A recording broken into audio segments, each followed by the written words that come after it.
할렐루야. 주님을 찬양합니다. 오늘은 누가복음 말씀 13장 22절에서 30절까지 말씀, 제목은 좁은 문으로 들어가기를 힘쓰라, 이 같은 제목을 가지고 오늘도 함께 은혜를 나누고자 합니다. 천국을 소망하는 모든 사람들이 궁금해하는 질문 가운데 하나가 얼마나 많은 사람들이 천국에 들어갈 수 있겠는가 하는 것이겠지요. 여러분은 천국을 상상해 본 적 있으십니까? 과연 어떤 곳일까? 그리고 얼마나 큰 곳일까?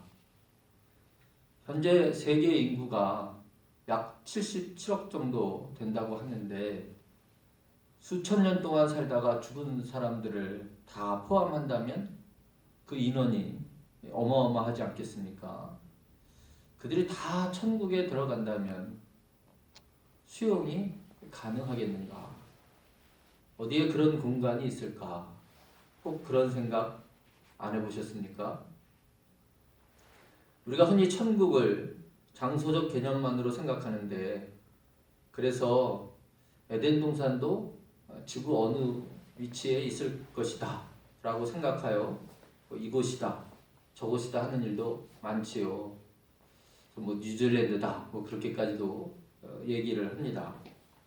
그러나 우리가 하나님을 감히 우리 상상 속에서조차도 그 범주를 인지할 수 없는 것처럼 천국도 역시 그만한 한계가 있는 것이죠.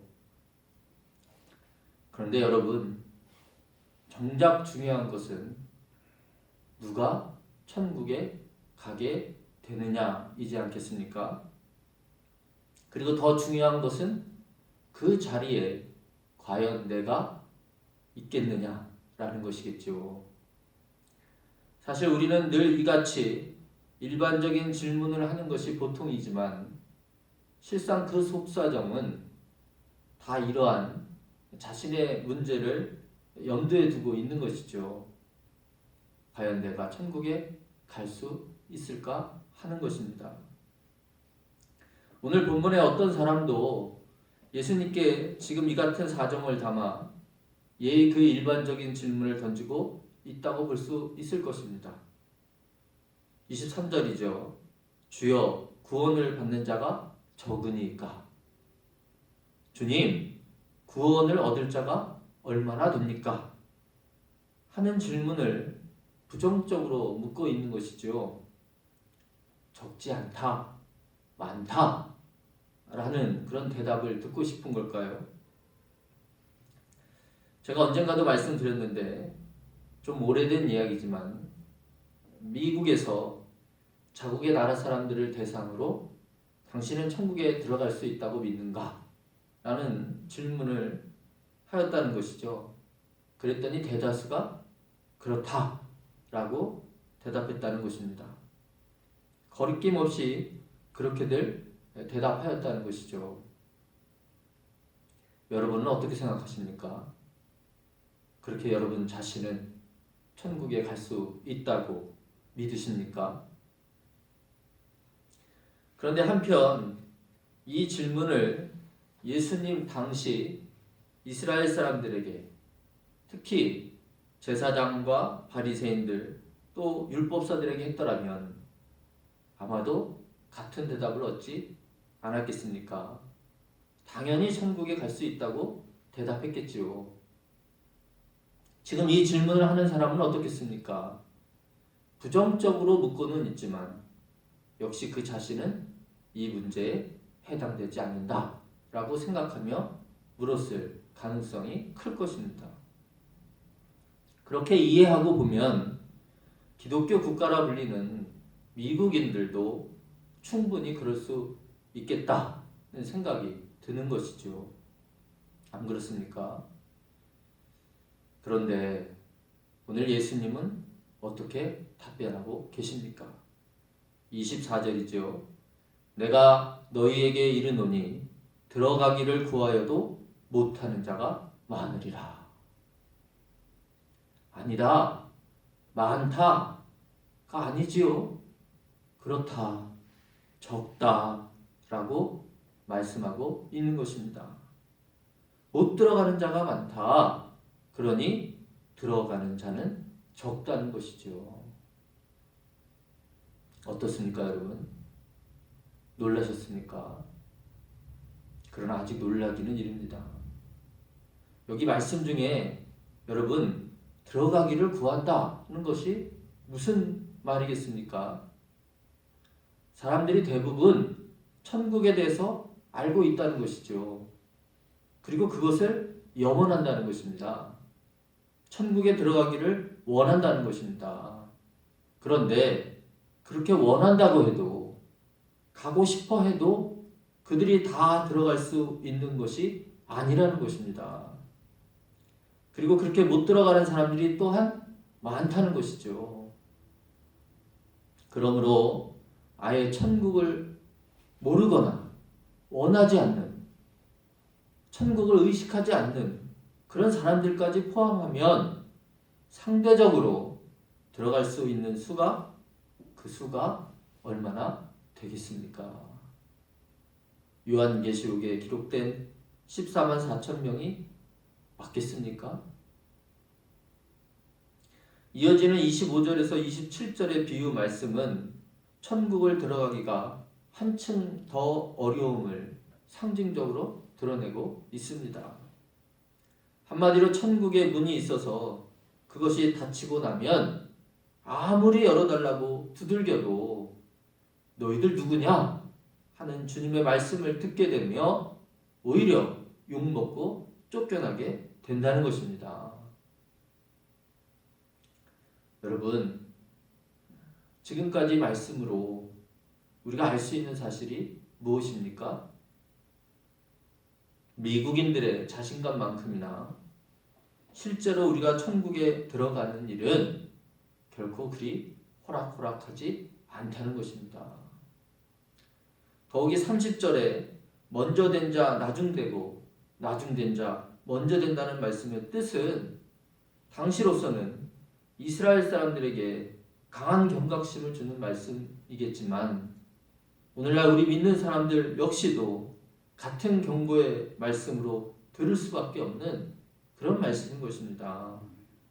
곧 이 말씀의 뜻은 우리가 교회에 다닌다고 해서 다 구원의 대열에 있다고 착각해서는 안 된다는 것입니다.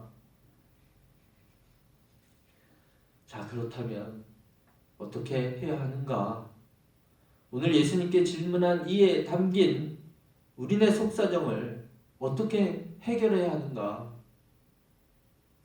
과연 나는 천국에 갈 수 있겠는가? 하는 이 문제를 어떻게 해결해야 하는가? 이지요. 주님은 뭐라고 말씀하십니까? 우선 애써야 한다는 것입니다. 24절입니다. 좁은 문으로 들어가기를 힘쓰라. 좁은 문으로 들어가기를 힘쓰라.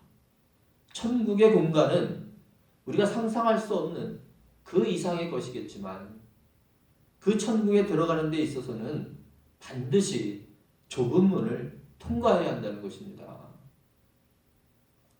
저는 사실 성지순례를 가보지 않아서 잘 모르지만 갔다 오신 분들에 의하면 초대 어느 교회는 제 기억하기로는 베드로 교회라고 하던데 그 교회는 그 들어가는 입구의 크기가 작다는 것입니다. 그래서 고개를 숙이고 몸을 낮추어야만 들어갈 수 있다는 것입니다.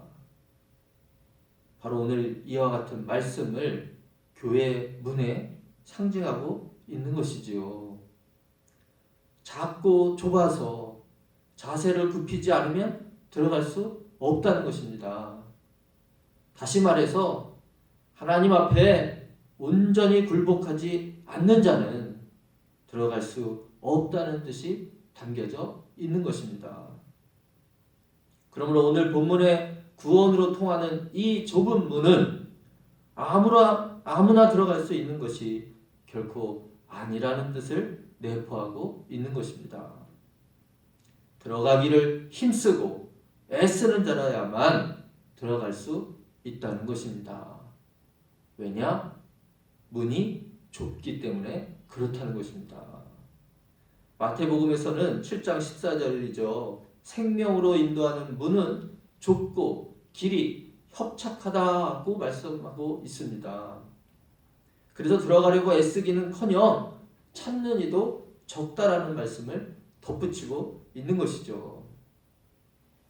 그리하여 대부분의 사람들은 멸망길인 줄도 모르고 크고 넓은 길로 간다는 것입니다. 여러분 한번 생각해 보십시오. 우리가 하나님 앞에 나오는 일이 쉬웠습니까? 사실상 주님의 부르심에 응답하는 사람이 많지 않다는 것입니다. 왜냐? 앞서 초대교회 입구가 상징하고 있듯이 하나님 앞에 먼저 무릎을 꿇어야 하는데 그게 쉽지 않다는 것입니다. 다 내 맘대로 내 뜻대로 사는데 이것을 포기할 수밖에 없게 만드는 주님 앞에 철저히 자신이 죄인임을 깨닫는 그 깨달음을 얻는 일이 그렇게 쉽게 되는 일이 아니라는 것입니다. 한마디로 회개하는 일이 결코 쉽지 않다는 것입니다. 바꾸어 말하면 천국을 들어가는 좁은 문에 들어가기 위해서는 반드시 회개가 먼저 선행되어야 함을 이루고 있는 것입니다. 13장 3절 5절 말씀 다 기억하실 것입니다. 회개하지 않으면 다 망한다는 그런 말씀이었죠. 따라서 들어가기를 힘쓰는 그 첫 번째 단계는 먼저 회개하는 일인 것입니다. 천국에 받아들여지기 위해서는 회개가 필수적인 것입니다. 죄를 용서함 받아야 그렇게 깨끗해져야 천국에 들어갈 자격이 생긴다는 것입니다. 이것은 아시는 대로 모든 무리에게 주님께서 이르신 말씀이었습니다. 그리고 다음 단계로는 회개한 이들, 즉 주님 앞에 나옴으로 세례받고 성령의 인치심을 받은 이들은 이제 주님의 제자라 할 수 있습니다. 이들에게 주님께서 먼저 하셨던 말씀이 바로 누가복음 12장 35절에서 40절에 이르는 깨어 준비하라는 말씀으로 대변할 수 있는 것이죠. 곧 이 땅의 남은 자로서 제자로서의 삶을 사는 동안 주님이 언제든 오실 것을 항상 자각하며 언제 오셔도 두렵거나 부끄럽지 않을 그러한 자세로 주님 맡기신 사명을 잘 감당하는 삶이 바로 깨어 준비하는 삶이라는 것입니다. 이것이 또한 우리가 애써야 할 일의 중심 과제, 곧 회개의 다음 단계를 할 수 있는 것이죠. 마태복음에서는 하나님 나라의 뜻이며 핵심 진리라 할 수 있는 산상수훈의 끝에 좁은 문으로 들어가라는 바로 이 말씀을 전하고 계십니다. 즉 좁은 문이라고 하는 것은 생명으로 인도하는 문인데 여기서의 좁은 문은 바로 이전에 마태복음 5장에서 7장에 이르는 산상설교에서 제시된 바로 그 내용들이라는 것이지요. 따라서 그 내용을 좀 정리를 해보자면 먼저는 팔복의 삶이 있었지요. 심령이 가난한 자는 복이 있나니 천국이 저희 것입니다 라고 시작하는 8가지의 복말입니다. 그리고는 빛과 소금의 길을 가라, 율법을 완전하게 하러 오셨다 하면서 바리새인보다 더 나은 의를 요구하십니다. 노하거나 다퉈서는 안 된다. 마음으로부터의 죄도 죄다. 맹세하지 말고 진실을 말하라. 악한 자를 대적하지 않고 오른편 뺨을 치면 왼뺨도 들려대라. 원수를 사랑하라. 좋은 일도 은밀히 하여 결단코 자기 자랑이 되지 말게 하라. 너희는 이렇게 기도하라. 보물을 하늘에 쌓으라 등등인 것입니다. 이 같은 하나님 나라의 뜻을 행하라는 것입니다. 이것이 믿는 자로서 진정 애써야 할 제자로서의 길인 것입니다. 믿으시기 바랍니다. 사랑하는 성도 여러분, 이 같은 일들이 세상적인 눈으로 볼 때 어떻게 느껴지겠습니까? 요즘같이 개인적이고 이기적인 세상에서는 더 말도 안 되는 일이지요. 그러므로 여전히 그 길은 좁고 협착할 것입니다. 회개의 문을 넘어섰다고는 하지만 그 길은 진정코 희생과 고난이 따르는 길인 것입니다. 종말적 곤궁이 가득 찬 길이라는 것입니다. 그래서 우리는 이 길을 주님 따라가는 십자가의 길이라고 말하는 것입니다. 천국은 오늘 본문 29절의 말씀처럼 동서남북 모든 이에게 누구나에게 열려진 잔치 자리이지만 그리고 그 범주라는 것이 무한정으로 상상할 수도 없지만 그러나 먼저 된 자 나중 될 수 있다는 말씀, 밖에 쫓겨나 슬피 울며 이를 갈미 있으라는 말씀처럼 결코 모두가 누구나 갈 수 있는 길은 아니라는 것입니다. 앞서 말씀드렸던 것처럼 착각하지 말아야 한다는 것입니다. 기독교 국가 안에 산다는 것만으로, 교회 안에 들어와 있다는 것만으로는 결코 안심해서는 안 된다는 것입니다. 선택된 민족이라 하며 자신만만했던 유대인의 전철을 밟아서는 안 된다는 것입니다. 원가지도 개념치 않으셨는데 접붙인 가지야 말해 뭐 하겠습니까? 단단히 결심하고 그곳에 들어가기 위해서는 계속해서 애써야 한다는 것입니다. 믿으십니까? 진정 믿으시기를 바랍니다. 한 가지 더 유념할 것은 앞서 무화과의 비유에서 말씀드렸던 것처럼 그 구원의 때가 아직 오지 않은 것이 내가 그만큼 옳은 길 가운데 있기 때문만은 아니라는 것입니다. 하나님께서 그분의 인내와 자비로 우리가 그 문 가운데로 오기를 참고 기다리시는 것일 수 있다는 말씀입니다. 그러므로 지금 심판이 임하지 않은 것은 잠시의 연장일 수 있습니다. 다시 말해서 그 문이 무한정 열려 있는 것이 아님을 알아야 한다는 것입니다. 기한이 있다는 것입니다. 도둑같이 임할 그때가 반드시 있으며 그것이 또한 얼마 남지 않았다는 것입니다. 이 기회를 놓치게 되면 뒤늦게 아무리 문을 열어달라고 해도 소용이 없는 것입니다. 현재 지금 이 순간이 마지막 기회일 수 있다는 것입니다. 아니, 마지막 기회인 것입니다. 그리고 마침내 그 날에는 우리에게 평가가 내려질 것입니다. 아니, 이미 닫힌 문이 우리를 평가하고 있는 것이겠지요. 안에 있느냐, 밖에 있느냐로서 말입니다. 26절에서 27절입니다. 그때 너희가 말하되 우리는 주 앞에서 먹고 마셨으며 주는 또한 우리를 길거리에서 가르치셨나이다 하나 그가 너희에게 말하여 이르되 나는 너희가 어디에서 왔는지 알지 못하노라. 행악하는 모든 자들아 나를 떠나가라 하리라. 여러분 마태복음의 병행 구절은 더 잘 아실 것입니다. 더 강하고 더 구체적으로 표현하고 있지요. 마태복음 7장 21절에서 23절의 말씀입니다. 나더러 주여 주여 하는 자마다 다 천국에 들어갈 것이 아니요 다만 하늘에 계신 내 아버지의 뜻대로 행하는 자라야 들어가리라.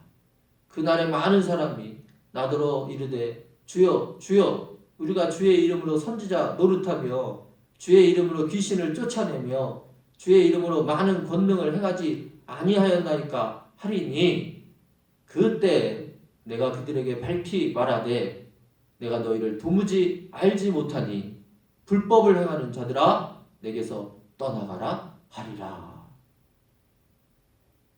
아멘이십니까? 참으로 두려운 말씀이죠. 교회에 있다고 목사라고 해서 주님의 이름으로 능력을 행한다고 해도 진실로 하나님의 뜻 안에서 그 뜻대로 행하지 않으면, 곧 거룩한 십자가의 길을 가지 않으면 결코 천국에 이를 수 없다는 것입니다. 기독교 고전인 토마스 아퀴피스의 그리스도를 본받아에서 거룩한 십자가의 길이라는 제목하에 씌어진 글이 오늘 말씀의 요지를 잘 말하고 있습니다. 제가 좀 읽어드리겠습니다. 자기를 부정하고 제 십자가를 지고 나를 따르라 하신 말씀은 많은 사람들에게 견디기 어려운 말처럼 생각되기도 합니다. 그러나 저주를 받은 자들아 나를 떠나거라. 나를 떠나 마귀와 그 사자를 위하여 예비된 영원한 불 속에 들어가라 라고 하는 말씀은 얼마나 더 두렵고 어려운 말씀입니까? 영원한 생명과 내적인 평화를 얻는 길은 십자가의 길과 날마다 자기를 부정하는 극기의 생활 이외에는 없습니다. 그대가 원하는 대로 가고 바라는 대로 구해 보십시오. 그러나 거룩한 십자가의 길보다 더 높고 안전한 길은 발견하지 못할 것입니다. 사랑하는 성도 여러분, 우리는 때때로 우리가 가는 길에 의심을 품거나 두려워하기도 하고 또 쉽게 유혹자의 손길에 넘어가기도 하고 이 세상적인 편안함에 취해 이웃사랑을 잊어버리고 나만 홀로 배부름을 간구할 때도 있습니다. 해묵은 얘기 같지만 우리에게 믿음이 부족한 탓입니다. 진정 믿음이 없이는 하나님을 기쁘시게 할 수 없습니다. 우리는 믿음으로 이 문 앞에 섰고 이제 그 문에 들어가도록 애써야 합니다. 아멘. 거룩한 십자가의 길을 가는 것만이 유일한 천국 잔치에 참여하는 길임을 믿으시기 바랍니다. 아멘. 진정 천국의 잔치에 참여하는 그 날까지 우리 모두 주님 사랑함으로 최선의 준비를 하는 저와 여러분이 되시기를 주님의 이름으로 축원합니다. 아멘. 기도하겠습니다. 고마우신 주님, 참으로 힘든 여건 가운데서 다시금 이렇게 하나님을 찬양하고 예배하고자 주님 앞에 모인 이들에게 하나님 은혜를 부어주시옵기를 원합니다. 진실로 이 마지막 때에 우리가 서야 할 자리를 보게 하여 주시옵시고 우리가 무엇을 향해 무엇을 바라보며 나아가야 할지를 또한 분명히 아는 저희들이 되게 하여 주시옵소서. 오늘 말씀 좁은 문으로 들어가기를 힘쓰라 라고 하신 이 말씀의 뜻을 우리가 분명히 새겨서 참으로 이 마지막 때에 온전한 믿음을 지키어 마침내 주님 나라에 입성하는 저희들 모두가 되기를 원합니다. 하나님 우리의 길을 지켜 인도하여 주시옵소서. 함께하여 주실 줄 믿사옵고 거룩하신 예수님 이름으로 기도드립니다. 아멘.